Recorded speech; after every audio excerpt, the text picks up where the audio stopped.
Hi, everyone. Welcome to another episode of Second Act Actors. I'm your host, Dr. Janet McMorty, and I was and still very much am a medical doctor, simultaneously trying to pursue a career in acting. My guest this week is Barry Clifton. Barry! Bow, bow, bow, bow, bow. That is my best Audrey Moore impersonation. Sorry, Audrey. Imitation is the most sincerest form of flattery. If you don't know who Audrey Moore is or the Audrey Helps Actors podcast, I highly recommend you check both her and her podcast out. It was and still am an incredible resource for myself as a beginning actor and now myself as a, full-on actor. And I met Barry through the Audrey Moore podcast. She did a self-tape with Barry, taping with her on a fantastic online platform called We Audition. If you don't know what We Audition is, I highly recommend you check that as well too. Once again, I make no money from recommending these things. I wish I did, but I don't. They're just wonderful resources, the both of them. So Audrey had talked about taping with Barry on We Audition and talking about what a great guy he is. And of course, I did the next logical thing. I stalked him on Instagram and I slid into his DMs. And he and I are both second act actors. In fact, he is the second act actor. He has a website, secondactactor.com. I have secondactactors.com. We are not affiliated with each other, but we support one another personally because, when one of us shines, all of us shine. Thank you, Moira Rose. Because he is a former U.S. Marine and businessman, now turned actor. You may recognize him from such shows as The Thing About Pam and an upcoming show that I don't think I'm allowed to talk about, even though he told me about because he's probably under a non-disclosure agreement. But he is probably the most charming person I've ever met, and you will see when you take a look at our conversation. He is a wonderful human being. We do talk a lot about some pretty in-depth, deep stuff. He has a incredible journey through, again, being in the Marine Corps, as well as going through a journey through sobriety, and now this wonderful acting career that he has.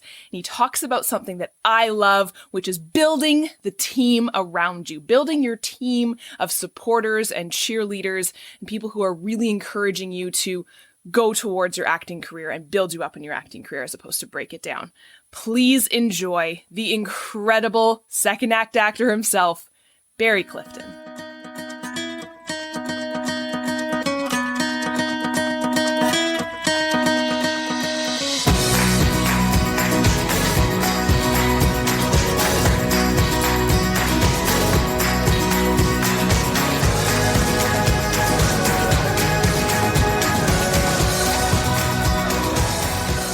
Tell me your story.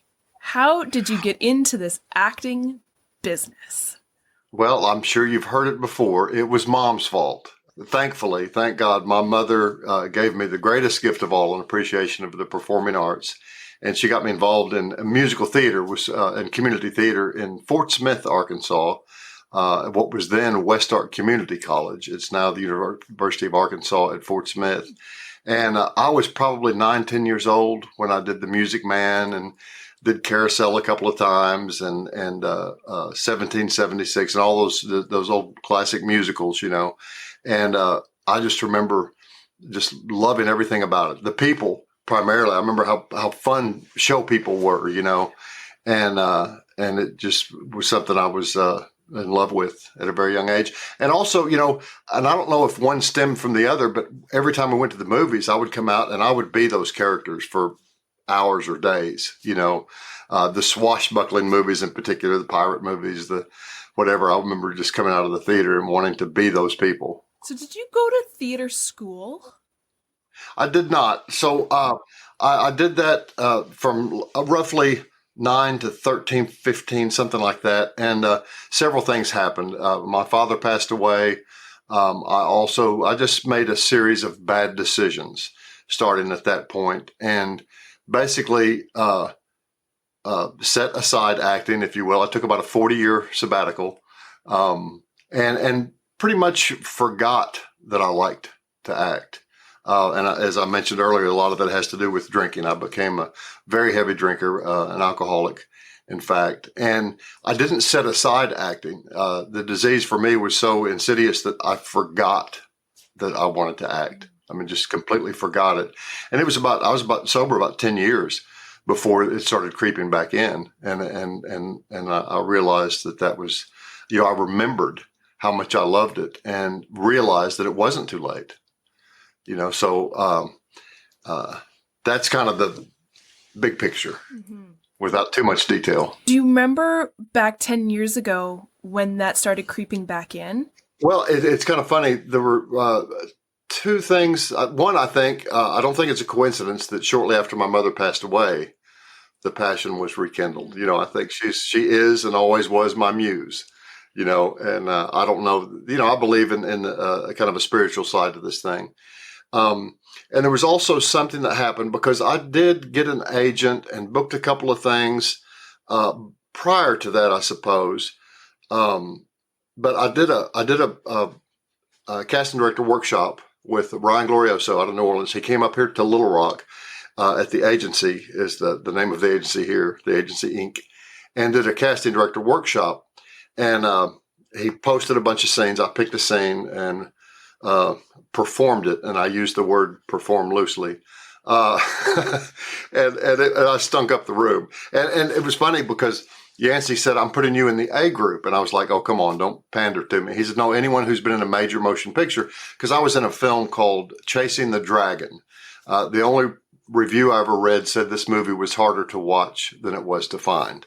And I had a line, water's back on. That was my line. I was the utility guy. So anyway, so I was in this A group, and there were some wonderful actors. One of them, Candace Hinkle, Paige Reynolds. There's these wonderful local actors who have quite a few credits. And I was with this group, and I performed this horrible scene. And Sarah Tackett was running the agency at the time, and we were talking afterwards. And she came up. I said, "Golly, I really stunk the room up." And thank God she didn't say, "No, honey, that's okay." She didn't say that. She said, "Well, you don't have the experience these people have." And that was a turning point because I realized, well, no kidding. How could I know any better? And that's when I realized that I had to become intentional about my acting career, And so I decided. Now, this doesn't speak so much to the why I wanted to do it, I don't suppose. But as far as what I did, I realized I needed to get some experience. I needed to, if I wanted to do this thing, I couldn't just show up and I hope this isn't offensive, but at that time I was what I like to refer to as a mall, if you're familiar with the term. Model, actor, whatever. Interesting. Yes. I've heard that before. And so I thought the best way to do that would be get some practice auditioning. So I started auditioning for local community theater and started getting cast in these plays. Once 2 plays back to back, which I realized was too much. Like anything else, I tend to overdo things. Got some experience on stage. Actually, the first experience I had getting back on stage for the first time in nearly 40 years, there was someone doing a production of Macbeth. I figured, why not, jump in with something easy. And they had someone drop out. So she said, "Great, you're in." I said, "Well, don't you want me to audition?" "Yeah, if you want to, come on in." They needed a body. And thank God they did, because it was a fun experience. It was a lovely, dilapidated black box theater here called the Public Theater, where they have one restroom, and it's called the Public Restroom. And it's a dilapidated black box theater, and I just love it. And so that was kind of the start, the start back, I guess. In your 40-year hiatus, tell me about the work that you did then. Work not just like what made you money, but also like during your time in that hiatus, what was going on? I know there was some tough personal stuff, but anything else you were noticing? Yeah, some of the most formative stuff was I didn't run away from home and join the circus. I ran away from home and joined the Marine Corps. At 17 years old, I was a bright kid, see, so I got tired of people telling me what to do, so I joined the Marine Corps. That was I did learn some things. I didn't necessarily practice those things well when I was in the Marine Corps because I was still bad to drink. Let me just put it that way. But I still learned those lessons and can apply them today. The tenacity, the stick-to-itiveness, never give up. Also learned how to, and Adam Driver talks about this. He was a Marine as well. How the similarities between being in the service in the Marine Corps and acting. You have a group of people who don't know each other. You come together and you have to form a cohesive unit very quickly with one clear person in charge, and to perform a common task. And so I did learn that, and so that served me well. Also, the hurry up and wait. You know how it is when you go to set. You can be in your trailer for hours and hours and hours, and you're on set for 15 minutes. So that's okay. It's not a problem for me. It's something I'm used to. So that I was in the Marine Corps, and then as far as work, there's really no history to talk about. That's when the drinking got really bad, and I went from job to job to job. Nothing really significant, sacking. Well, I did sack groceries at one point. Matter of fact, that was the last job I had before I got sober. It was the best job I could get. I was lucky to have that, sacking groceries. And the reason I mention that is, if you don't mind me just jumping back and forth a little bit, Bonnie Gillespie has a group on Facebook called, she wrote a book called Self-Management for Actors. She has a group on Facebook, and she talks about, and you'll probably relate to this as far as auditions go, she talks about resacking the groceries. And she says, if you've ever sacked groceries, if you've ever run out to the parking lot and stopped someone, excuse me, I put the peas in with the carrots. I really should have put the meat in with the potatoes and stuff. Do you mind if I move those around in the sack? And that's what we do with auditions. No one ever resacks the groceries, but we want to do that with every audition. But anyway, I started into, after I got sober, shortly thereafter got into sales, which is what my great-grandfather, my grandfather, and my father were salespeople. I remember my grandfather telling me years ago, the only way to make really good money without a college degree in this country is in sales, commission salesman. So I became a salesman. And in a sense, I suppose that's acting in a way. But anyway, that's what I did for the last, probably the last 30 years of my career in business. The last 10 years, I was in sales management for a metal building company.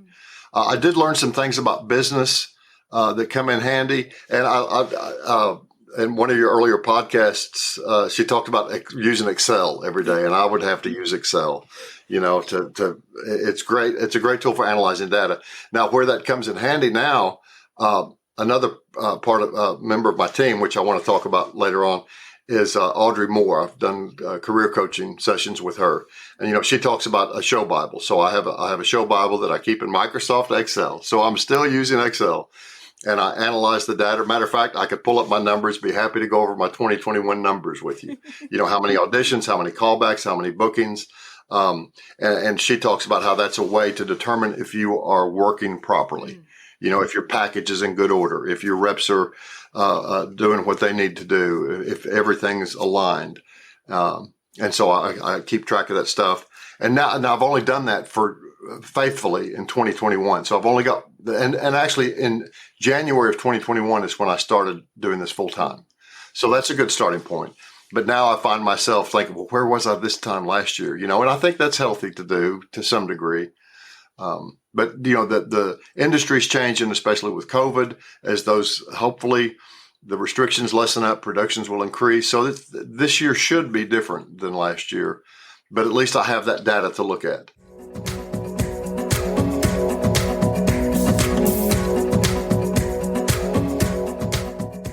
I've become involved with the Screen Actors Guild quite a bit since joining.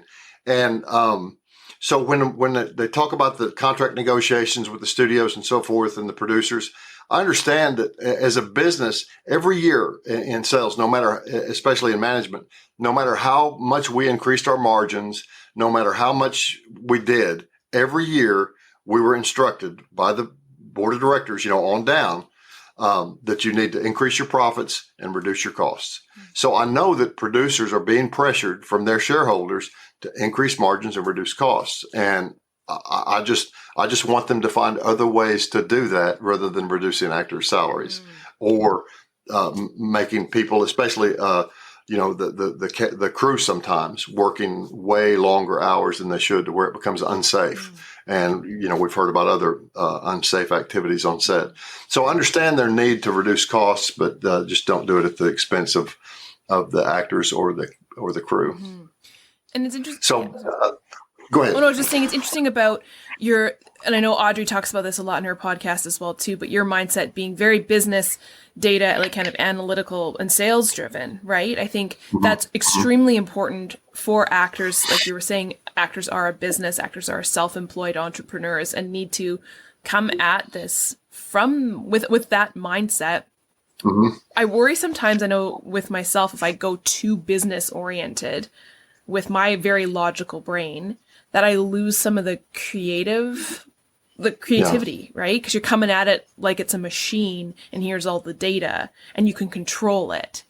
But the beauty of acting is the creativity and the unpredictability of it. How do you balance the two of those as someone who was very creative as a kid? The analytical part of the job never really came easy to me. I remember when I first interviewed for the management position, the general manager at the time, he said, do you like numbers? And I was like, no. And he said, well, you got to learn to love numbers, because they tell a story. They don't tell the whole story, but they do tell a story. So I did learn to appreciate data. And it does give you information. Again, it doesn't give you all the information you need, but it gives you a way of looking at things. And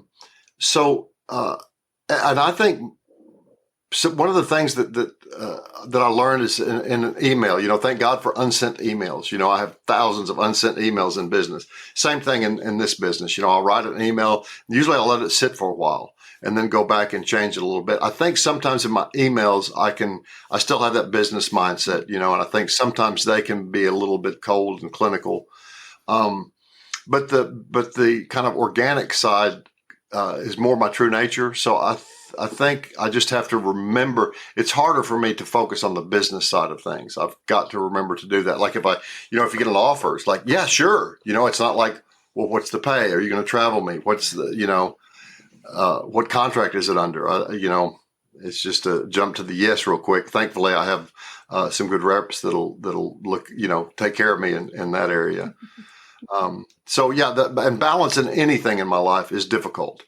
Trying to balance, acting takes a lot of time and a lot of commitment. Well, I've got a lovely family, wife, 2 grandkids, and my daughter's getting married Sunday, this Sunday. Oh, congratulations. And, thank you. The most important role of my life, she has asked me to officiate at the wedding.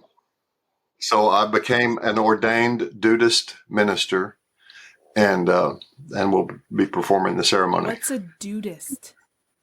A Dudist? Are you familiar with the Big Lebowski? Hey, I was thinking that's what it was. I was like, there's no way that's what it is. That's what it is. Cool. I'm a Dudist minister. Went down to the state of Arkansas. They put their seal on it. I gave them $5 and I can perform marriages. That's so great. That'll be that's so special. That's so cool. Yeah, and she won't, I can't wear a bathrobe and shorts though. So you mentioned about your team that you've grown around you, the people who are around you supporting you. As somebody who, and I'm in this boat as well too, coming from, I didn't have a theater school background. I didn't come with a team well formed from a career in acting or the entertainment industry. Had to find it, right? Find the team. How did you find the team that you now have? Sure. Well, the first time I even thought about a team, it was my favorite thing about Leonardo DiCaprio's acceptance speech for The Revenant. He said, first, I want to thank my team. And I remember just immediately thinking, oh, I want one of those. Someday, and I remember thinking, someday, maybe I'll get big. Well, and I realized you don't wait for someday. You can assemble a team at any time because a team is just, it's not like they work for me or anything like that. It's just that they help me on my journey.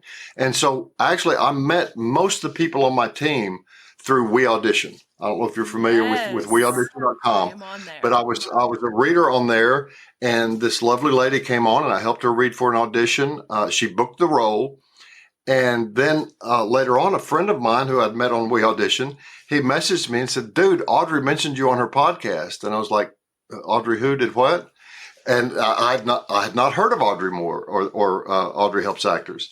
So sure enough, I became familiar with that podcast and just ate it up and learned a lot about the business side of things from that podcast. And then, she doesn't advertise a lot about it, but on her website, if you look hard, you can see that she does offer coaching. So Audrey Moore is my career coach. And through her, she gives you a lot of homework. And I did a lot of homework, and it took me probably 2 months to do that, and then got back with her. She had also suggested my audition coach, Courtney Cunningham. She has the course called Book the Room, Book the Role, which is a 7-week one-on-one intensive. So Courtney Cunningham is my audition coach, as well as Jennifer Lynn Warren, who I met on We Audition. That's my primary go-to coaches for auditions. And then through them, and also through Audrey, I met a stylist, Buckley Sampson, with Image by Buckley, because I knew I needed to get headshots. And let me stop for a minute and back up. So about 5 years roughly before I started doing this full time, I knew I was going to do that. I would, at that time, I would call it my sunset career. I was going to, I'm not going to retire. I'm going to shift to my sunset career. And so I wanted to be ready to hit the road when that happened. I didn't want to wait 5 years and then, try to assemble a team, try to get everything in order. So I started thinking about this stuff about 5 years ago. And now my boss told me I've been saying 5 years for about 8 years, but I don't think that's true. But so I started, getting some classes and getting headshots and doing work and doing self-tape practicing and things like that a little bit. And when I first started that, it's weird. I was a sales manager that did some acting on the side, and it kind of slowly, in some ways quickly, I suppose, I became an actor that was a sales manager as a I don't like the word survival job, but day job, thriving job, whatever you want to call it. But I became, in my head anyway, more and more of an actor that just wasn't able to do it full time yet. But by the time, and I actually ended up leaving the company about 6 months ahead of time, which I won't go into the reasons why, but I was planning on leaving in April and then left in January. But by that time, I had my career coaching. I had my audition coaches lined up. I don't think I had met Buckley yet, but I knew I needed new headshots. And Audrey talks about how it's so important that your headshots match your reel, match your resume, that it all comes together, because you really need to help casting directors have a very clear picture where to put you. And I've had 2 casting directors tell me specifically that. Your package is so clear. Your headshots are so clear. I know exactly where to put you. And that may change. I plan on looking at that again, probably in about 6 or 8 months, because those headshots are getting close to a year old now. But anyway, so I had this team assembled, and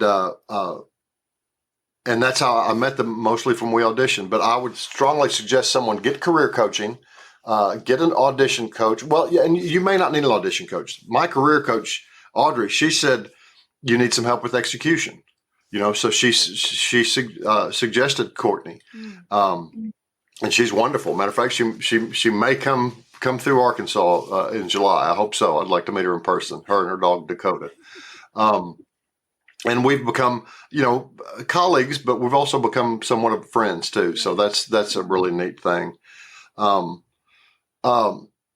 So anyway, used to, when I would get new headshots, I would just, grab some clothes and that I thought I looked good in or whatever, and show up and say, I'm here for my headshots. Well, in this case, working with a stylist was phenomenal, and she's in LA, but she can work remotely anywhere. And so we set up our first session, which probably talked for, 2 hours at least, about the different castings I was looking for. And through working with Audrey and through working with Courtney, I'd kind of fine-tuned, what I was getting auditions for, what my look was, this, that, and the other.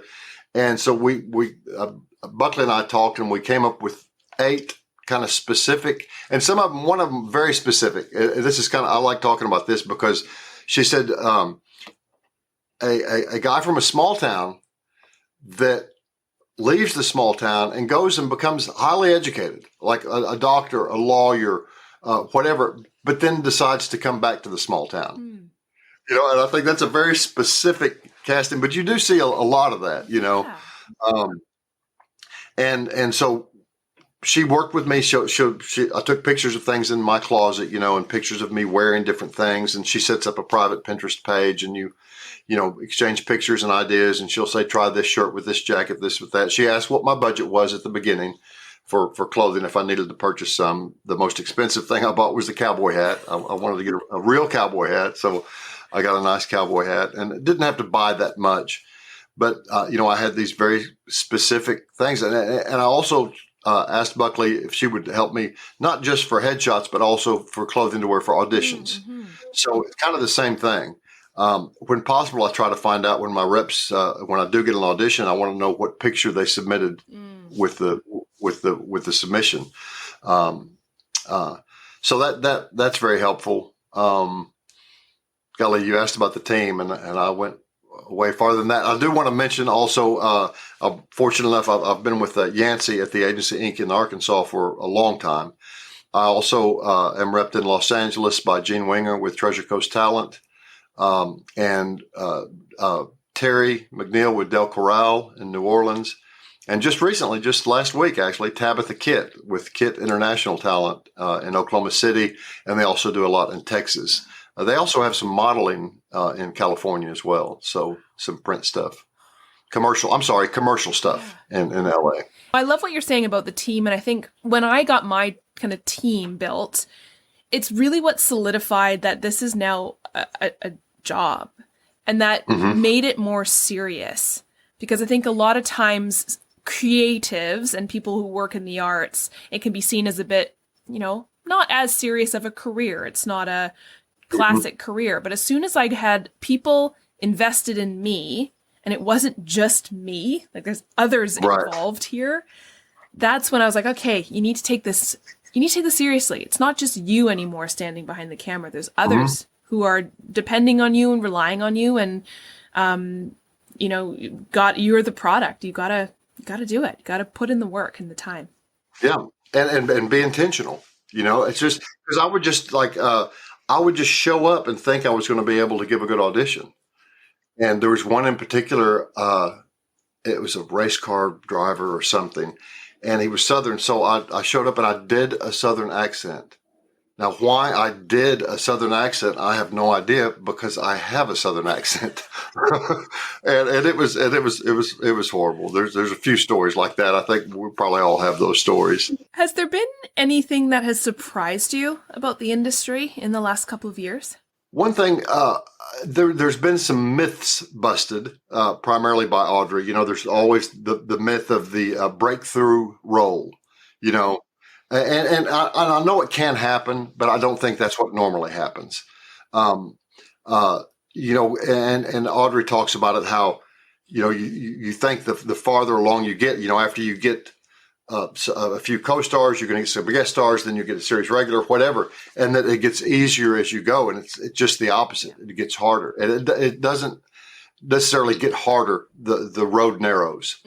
You're up like now. I have one guest star on NBC, and I'm sorry, co-star, one recurring co-star on NBC, and so now then I'll be auditioning with people that have 6 co-stars or 8 co-stars, or at my age, someone recently I heard that the longer you wait to get in this career, which is a drag because that's what I've done, the longer you wait to get in this career, the more that's going to be a problem. Because guys my age who have been doing this their whole life, they're going to have some healthy resumes, and it's just something else to overcome. I don't get discouraged by that. It's kind of a challenge, but it is something I'm going to face. And so that surprised me. And then, I remember, was recently on, or currently on the thing about Pam on NBC, Tuesdays at 10, 9 Central. Yeah. And someone had commented, meaning well, they said, "I'm glad you made it," and that's, there's that myth that once you get a role or whatever, you've made it. And it's, I don't think you ever make it. I think Gwyneth Paltrow today is probably concerned about her next role. Everybody. Yeah. Well, I think it's hard, especially if you've come from a more traditional career path, and path being the key word, right? Where it is, for the most part, in most other jobs, it follows a ladder, right? You do this for this amount of time, and then you'll get to the next step. and then you'll do this, and then you get this promotion, and then you do this for another couple years, and then you get to that promotion. You're constantly working your way up the ladder. That's how it works in most traditional careers, where, yeah, like you were saying, acting is not like that. And it can be frustrating if you're expecting it, and then you just get let down. And then that can be really disheartening. And I think that probably plays towards why people just leave. And I've had that happen. I book a nice role, and I thought, before I realized that that's not how it works, I booked a role and I thought, okay, this is good. Now I'm here. I've made it. I've arrived, or whatever. And nothing could be farther from the truth. Yeah. But a couple of things. I got this from Glenn Morshower. I was in a Zoom meeting. And I'll go ahead and plug them if you don't mind. Yeah. Solidarity.us is the website, solidarity.us. It's a lot of mostly union members, but they're welcome pre-members, members from the Writers Guild Association, Directors Guild, everything show up every Wednesday night at solidaritymeeting.com. Every Wednesday night we get together and we talk about the SAG contracts, and we talk about different things. And Glenn Morshower was a guest. And he said he didn't like the word pursue. He said you don't pursue dinner. You ever called someone up and said, would you like to pursue dinner tonight? Oh, you go and you go get dinner. And he also doesn't like the word rejection. He said, and the way I remember it, he said, rejection is like a personal judgment someone makes. It's just, you just weren't hired. And he said, in Hollywood, he sees people who come there pursuing an acting career and getting rejected, and they make it about 3 years with that mindset, So I am in an acting career, and I get a lot of times I'm not hired, but that's okay. And that's, I hear I'm answering a question that hasn't been asked, but, I've found, because there are so many auditions and there's so many reasons, this is something I learned from Audrey as well. There's so many reasons why you may not be cast, and chances are you don't want to know. It may be that you remind the director of a teacher that was mean to him. I mean, who knows? It can be the craziest reason. So what I have to hang my hat on is performing well, is the craft itself, doing a good audition, doing the best audition I can do. And that's where I have to get my satisfaction. And the rest of it is, frankly, it's none of my business. I need to do everything I can to make sure I fit the tone of the show and the pace of the show and deliver the performance that I think that the writers and the director want. But once I do that, it's totally out of my control. And so I found in every area of life, the less time I spend thinking about things I have no control over, the better off I am. Matter of fact, we studied that in business. They talked about your sphere of influence, and so many times you waste energy trying to affect change in things outside of your sphere of influence. And they said, if you focus inside your sphere of influence, actually you have more chances of affecting changes outside, if you just remain focused. And so that's what I try to do. I mean, I can't, a lot of times I get to thinking about it, and I'm not able to maintain that attitude at all times. But when I do, it's just a lot less stress. I like when I'm through with an audition, I throw the sides away, and try not to think too much about it.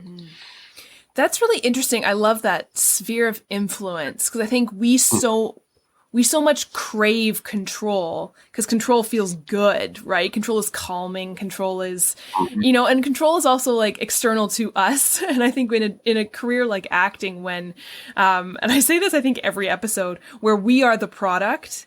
And so we individualize everything because we are it. And when you have no control except for what you can do, I think it's overwhelming. It's also can make overwhelming, but also can be very empowering as well too. But it's a struggle between those two things. Yeah, and that's not to say that you can't do things to affect change in those areas to increase your sphere of influence. Like casting director workshops. If that will just as Audrey puts it, extrovert your talent. Just get in front of other people. So you can do things. Get representation in other areas. Whatever it is, if you're at a place where you could do a showcase, whatever you can do. Matter of fact, it's essential that you do. You can't just rest on your laurels and think it's going to come to you. But at the same time, you do what you do, and then the results are up to the muses. Yeah. Do you have any more advice for someone who's coming into this career later on in life? Yeah, I do, and I'm going to refer to my notes here because I tend to ramble about that. I've said a few times on this to be intentional, and my experience was to make a long-term plan. It's not going to happen overnight. You hear a few overnight success stories. Usually, when you dig into it, the overnight success story took 10, 15 years. Or perhaps the person is a legacy. They have people in the business, which is fine. Nothing against that at all, but they had a leg up for some reason. So make a long-term plan and begin executing it now. Don't wait. One thing I love that Bonnie Gillespie talks about is she says, launch at 85%. Now, I can't take that to mean to submit, substandard work or anything like that. But if I wait for the stars line for everything to be perfect, like if I would have waited till I had the opportunity, till I could act full time. If I had waited, then I'd be behind the eight ball, when that's happened. Instead, I made the plan, started executing it as soon as I kind of developed the plan. So don't wait till you're ready, whatever that means, and just be intentional. I needed to get experience acting. There's no replacement for that. I'm trying to think. Dustin Hoffman's masterclass. He talked about how he used to get together, and I'll never recall their names, but he came up with two other actors that are. Golly, I should have written this down because I usually talk about it. But anyway, he said they used to get together and have a salon once a week and read poetry, tell jokes, do a scene. He said, act. There's no replacement for it. So, if you don't have any experience at acting, then I suggest community theater, local theater. Little Rock, Arkansas is blessed with about 5 or 6 wonderful community theaters. They're so supportive. I've been in auditions before, and there was one in particular. There's a young lady. I don't remember what she was singing, something from Sound of Music, I think. And she kind of stumbled over a few of the words. Well, every woman in the audience started singing along with her. All these other women auditioning, started singing along with her. This is a very, very supportive community, and it's a great experience. There are some wonderful actors that have no intention of pursuing acting as a career, but they just love performing, and so you get lots of experience that way. And then also, I realized I think Bill Murray puts it best. He said he prefers film to stage because you only have to be good for 7 minutes at a time. And so I decided and another thing I prefer about film is kind of the spontaneity of it. You don't have time to rehearse usually. Now, I've seen theater actors who can rehearse a show for 2 months straight over and over and over, and still every single night it's as fresh as the first time they did it. I've seen people do that remarkably well. But I kind of get stuck in a rut or something if I do it over and over. So in film, there's kind of an excitement and a spontaneity of kind of letting it unfold. There's kind of a realness to it, I think. So I started doing student films. There's the University of Central Arkansas, the film school of the South, has a great film program. And so I did, probably half the stuff on my reel is from student films. Now I hope to shortly replace that as these other things start coming out. But it's a great way to get footage. It's a great way to get experience on set. Great way to meet people. And who knows, some of those guys directing or people directing student films may go on to become professional directors and remember that you helped them out when they were just a wee lad, So that's a great thing to do as well. And then, there's another thing that Bonnie Gillespie talks about, finding a pace car. Find someone in your market. Brad Pitt should not be my pace car. I need to find someone in my market, not necessarily my same casting, but someone that may have started where I'm at, kind of, or something like that. And look at what they did. Look at the team they assembled. Look at the work they've done. and not to copy them or anything, but just study what they've done. And luckily there's a couple of great examples here locally. Ed Lowry's one, Dean Denton is another. There's some actors, and they're not superstars, but they've done some really good work. They're very talented people. And so I've kind of taken some of the same steps they've taken, and fortunately have had some of the similar results. Awesome. Do you have any crazy, fun, or interesting on-set stories? Well, probably the most recent one, working with Renee Zellweger, was remarkable. She was just super nice. And, we showed up on set at a little convenience store, Pearl River, Louisiana, I think it was. And of course, me and another actor that was local, we were off in this one area, and Ms. Zellweger was in her trailer or whatever. So we didn't come together till we're on set. And we start blocking and start doing on-camera rehearsals and everything right away. No time to chit-chat. And probably about 5 or 6 takes in, she's always getting, if you've seen the show, she has a chill chugs in her hand. Mm-hmm. Matter of fact, I don't know if you can see it. Did you steal it? Nope, I asked for it, and they were kind enough to give it to me. Oh, that's wonderful. So I didn't get Renee to sign it. I wish I would have. But anyway, about 5 or 6 takes in, something like that. She had to, there was a lot of, as she put it, a lot of business. She had to get a cup, fill it with ice, fill it with drink, fill it, all this stuff.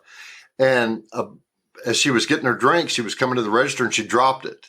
And it just splattered all over the floor. So we had to stop, and she was very apologetic about it because, lots of people had to come in there and start cleaning it up.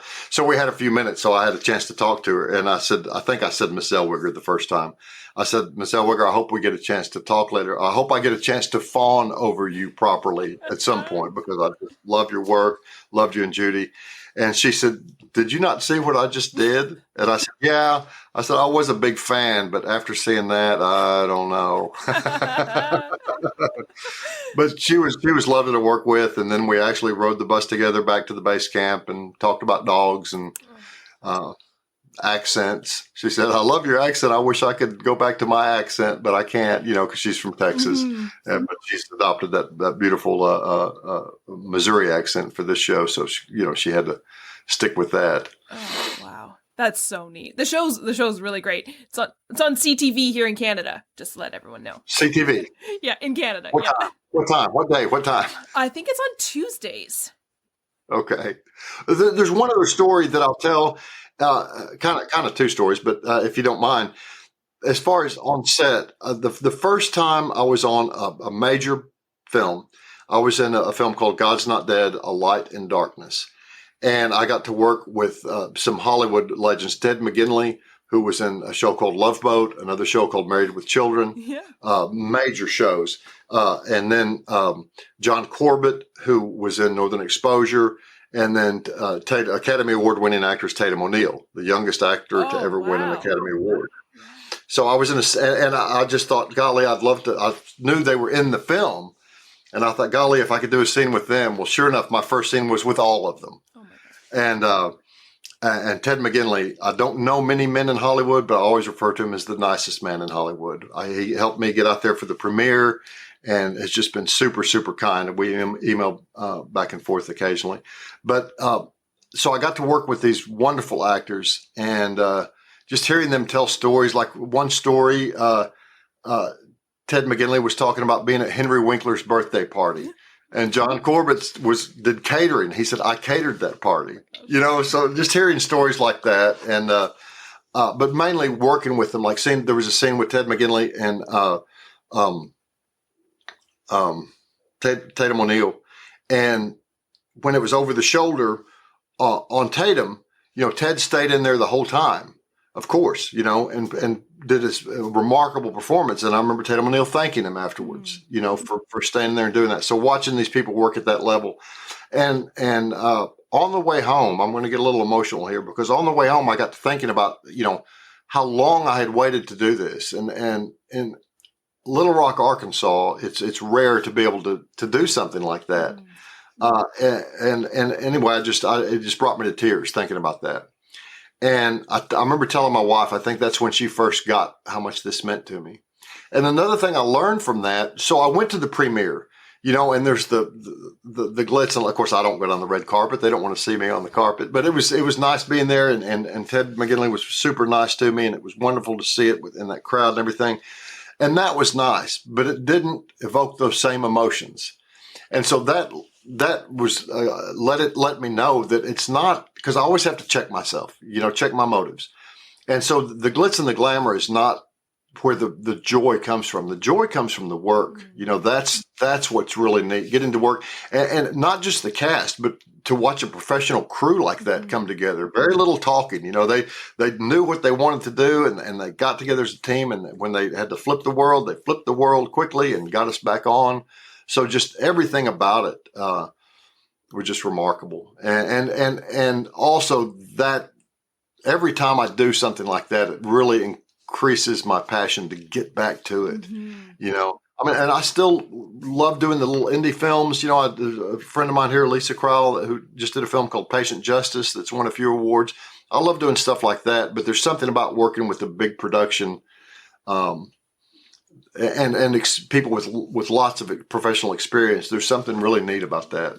I've heard you talk about some of the people you've had the opportunity to work with, and just to see that level of professionalism and so forth. Well, and it ties right back to your career, your time in the Marine Corps, right? Like it really shows again how if you work well as a team and everyone's there to try and get the same outcome, like it's kind of a magical thing, right? Yeah. Not only like you're in the Marine Corps for you, but also the team that you've built around you who's developing your acting career.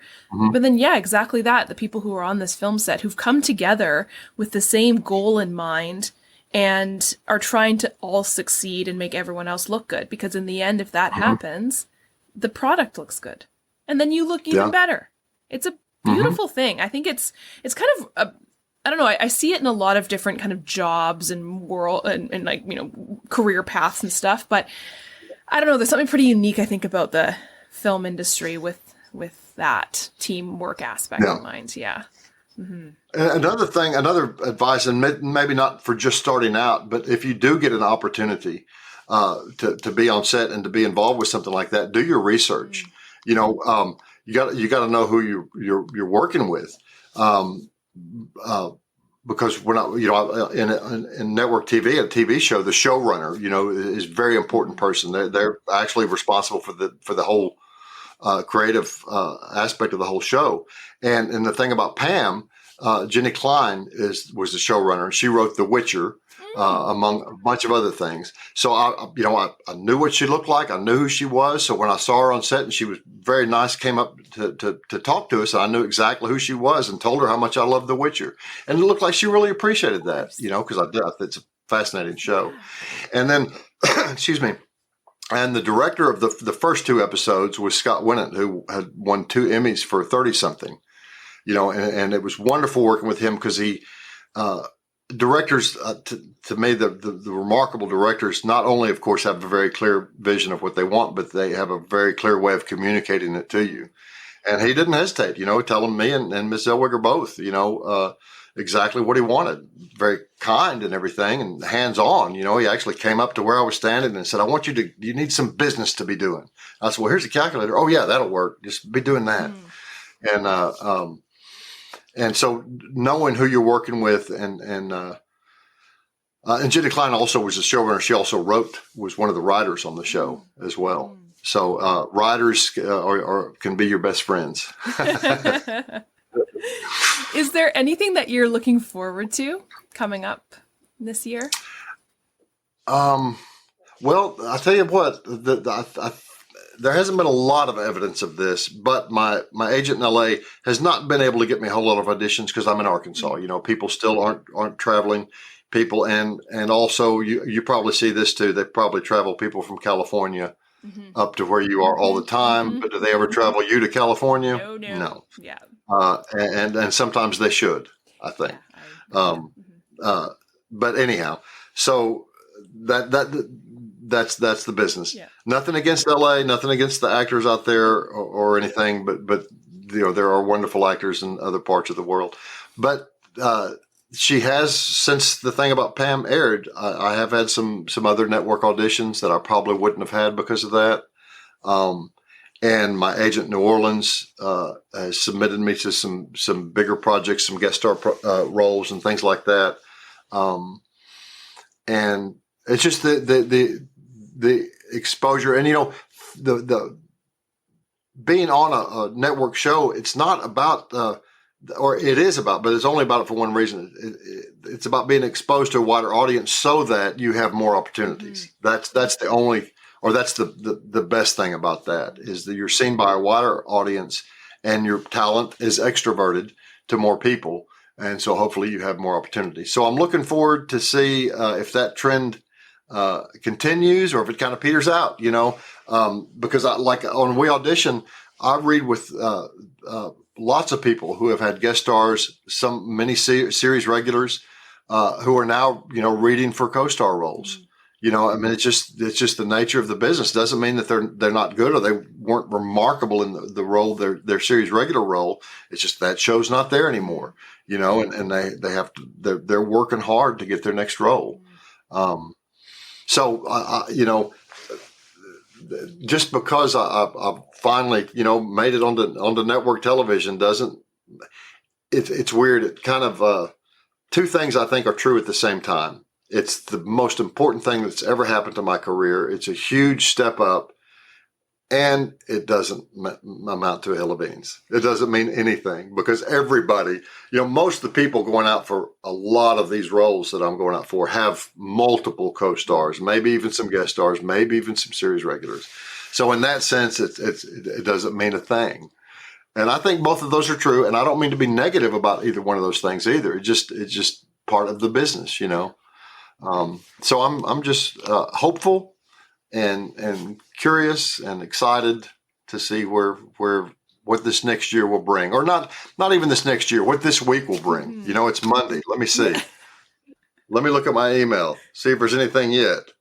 And it is exciting. It's exciting to look at my email. Yeah. Nope. No auditions yet, but maybe tomorrow. Well, yeah, and I think that's what I definitely try and have that mindset as well too, right? Like every day is a new opportunity for something to tumble into your inbox. Mm-hmm. And it can get discouraging over time if it's just been a long dry spell, but you just gotta keep pushing forward. Right? There's nothing else you can do. I read somewhere that once you submit an audition, the average time before you hear something is 2 weeks to 7 years. 7 years. So, who knows that an audition I did 2 years ago, they could have run into funding problems. You never know when the next offer might come. You mentioned kind of briefly there the moment when your wife kind of realized how much this meant to you. Mm-hmm. What would you say your family, loved ones, how would they describe what you're doing these days for a living? Well, my mom, God rest her soul, she would probably say I was fulfilling my destiny. It's kind of interesting. They're very supportive. I don't know.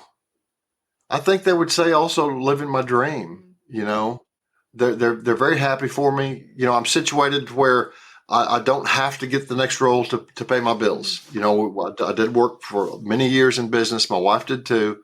So neither one of us have day jobs anymore, but thankfully we have an income to, pay our bills and stuff.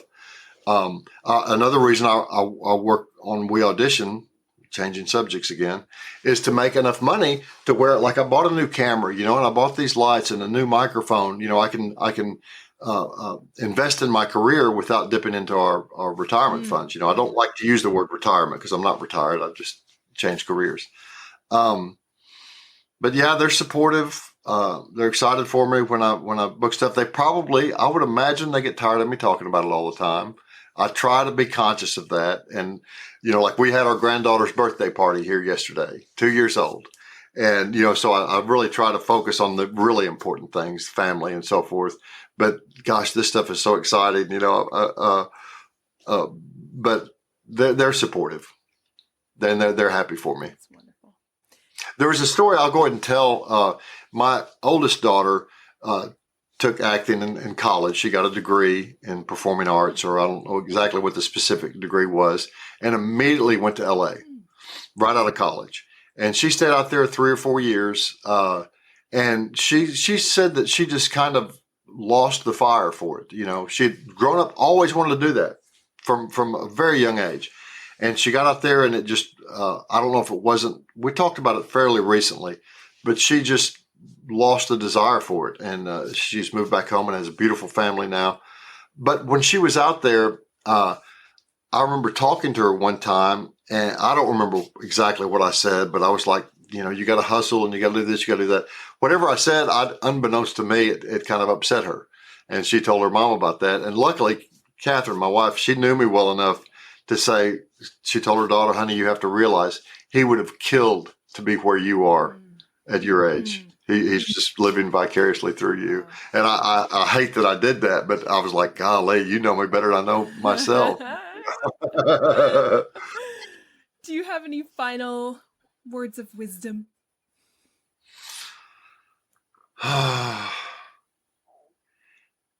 I'll share one of the things that Glenn Morshower shared. He was talking about, being able to envision things, and the feasibility of something. Is it possible? Is it not possible? Is it certain? And in talking about that, I asked him about questioning, I think, imposter syndrome or whatever that I think a lot of actors suffer from. He said it wasn't a thing for him since his very first day in Hollywood. It wasn't a thing for him. But he said, you have to cast yourself in these shows. He said, ask yourself, why should you be cast in this show? He said, that's a legitimate question for any employer to ask an employee. Why should I cast you in the show? And he talked about, I don't deserve any role. I want to earn a role. There's a difference between deserving something, that speaks to privilege and entitlement and so forth, but I can earn it.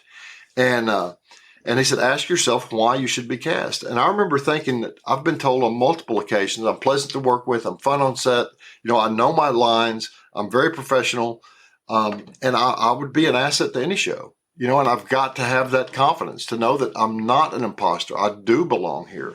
And then, when I do get to questioning that still, and I'm look at the people I've worked with, look at the opportunities I've been given. These people who gave me these opportunities know what they're doing. The casting directors and the directors I've worked with. And so, just don't linger in the doubt, and fear is a liar. That's the biggest thing. I have a very specific thing I won't go into, but I talk to fear out loud, and I tell it to get out. Fear is a liar, and fear and creativity cannot exist in the same brain. It doesn't. When you experience fear, the creative side of your brain is shut off. As a protective mechanism. So I've got to get rid of the fear. I guess that's it. Not a very succinct final thought. No, but that's fascinating. I was really struck by that. Fear and creativity can't exist together, right? Mm-hmm. And I think so much of what imposter syndrome does is, like you were saying, gets that wall up, being like, I'm not supposed to be here, and then that fear comes in, and the creativity goes away. Yeah. Wow. Yeah. Any advice for how do you push through that? Just work. I mean, just take action. Take action. It's something I learned in sobriety is, you can't think your way into right acting. You have to act your way into right thinking. So if my head's not in the right place, just do something. Act as if my head is in the right place and take some positive action. The thinking will follow. Just take action, do something. And not, I know actors can get stuck doing busy work, which is not, but it's better than nothing. But try to do something that is actually going to further your career, and not just, don't do something to increase your star meter. That's not really going to help. Try to do something constructive. Take a casting director workshop, or watch a video of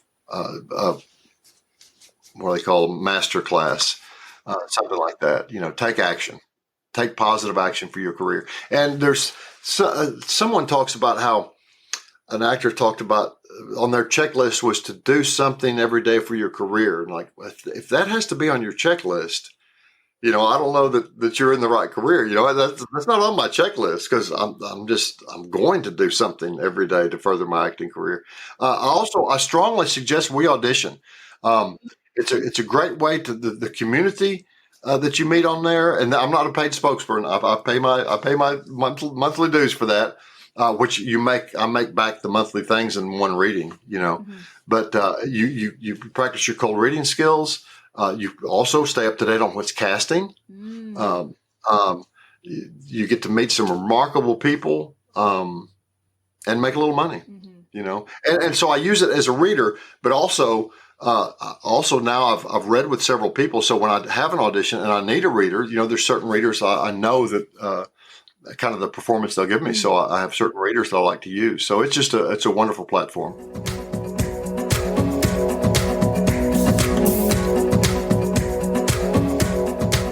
Thank you, everyone, for tuning in, and thank you, Barry, for being my guest this week. Everybody, go check out his website, secondactactor.com. And while you're there, you can make a typo and put Second Act Actors in the search box, and then you'll get my website so you can support both of us. Again, he's got an incredible website with wonderful resources for second act actors like ourselves, and a wonderful blog post as well too, where he talks about his journey and, again, building up his team. I hope you'll tune in next week for another episode of Second Act Actors. Bye! Second Act Actors is produced and edited by me, Janet McMorty. Theme music by Guillaume. Additional sound editing by David Studio. Additional video editing by Jackie Wadoer. Show notes written by Sarah Hopkinson. I record using Riverside FM. If you're interested in developing an interview-based webcast like mine, I highly recommend this platform. Shoot me an email and I'll direct you to the wonderful folks there. If you or someone you know is interested in being a guest, email me at secondactactors@gmail.com. Don't forget to like, subscribe, and share with your friends. My love language is words of affirmation, so compliments, constructive criticism, and feedback are always welcome and encouraged. Negative Nancys, Judgy McJudgersons, or Debbie Downers, unless you're Rachel Dratch, regarding me or my guests are not welcome. It takes serious courage to share your story with the world, so if you're tempted to negatively comment about someone else's story, please ask your therapist why you're such a garbage person. Save the drama for the stage. On that happy note, I hope you'll tune in next week for another episode of Second Act Actors. Bye!